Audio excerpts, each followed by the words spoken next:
ஓம் ஸ்ரீ குருப்யோ நமஹ. இன்றைய இறையமுதத்திலே நாம் பார்க்க இருக்கும் ஸ்தோத்திரம் வசிஷ்ட மகரிஷியால் அருளப்பெற்ற ஸ்ரீ தாரித்ரிய துக்கதகன சிவபஞ்சாட்சர ஸ்தோத்திரத்தைத்தான் பார்க்க இருக்கிறோம்.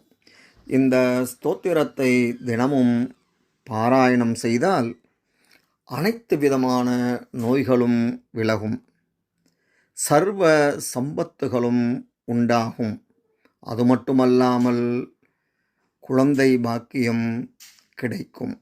வாருங்கள் இப்பொழுது அந்த ஸ்தோத்திரத்தை பார்ப்போம்.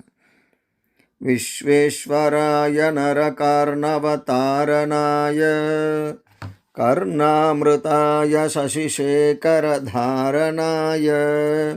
கற்பூரகாந்திதவலாய ஜட்டாதராய தாரித்ர்யதுக்கதஹனாய நமः சிவாய கௌரிப்ரியாய ரஜனீஷகலாதராய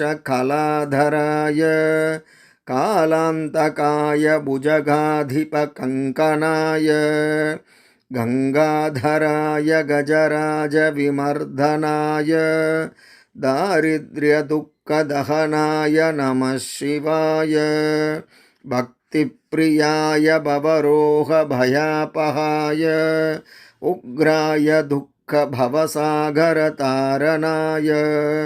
ஜோதிர்மயாய குணநாம சுன்ருத்யகாய தாரித்ர்யதுக்கதஹனாய நமः சிவாய சர்மாம்பராய சவபஸ்ம விலேபனாய फालेक्षणाय मणिकुण्डलमण्डिताय मञ्जीरपादयुगलाय जटाधराय दारिद्र्यदुःखदहनाय नमः शिवाय पञ्जाननाय फणिराजविभूषणाय हेमांशुकाय भुवनत्रयमण्डिताय आनन्दभूमिवरदाय तमोमयाय दारिद्र्यदुःखदहनाय नमः शिवाय गौरीविलासभवनाय महेश्वराय पञ्चाननाय शरणागतकल्पकाय सर्वाय सर्वजगदामधिपाय तस्मै दारिद्र्यदुःखदहनाय नमः शिवाय भानुप्रियाय भवसागरतारणाय कालान्तकाय कमलासनपूजिताय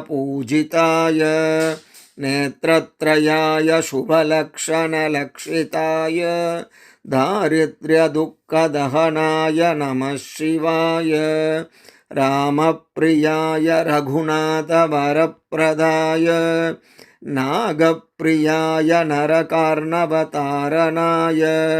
पुण्येषु पुण्यभरिताय सुरार्चिताय दारिद्र्यदुःखदहनाय नमः शिवाय मुक्तेश्वराय फलदाय गणेश्वराय गीतप्रियाय वृषभेश्वरवाहनाय मातङ्गचर्मवसनाय महेश्वराय दारिद्र्यदुःखदहनाय नमः शिवाय वसिष्ठेन कृतं स्तोत्रं सर्वरोगनिवारणं सर्वसम्पत्करं शीघ्रं पुत्रपौत्राधिवर्धनम्. ॐ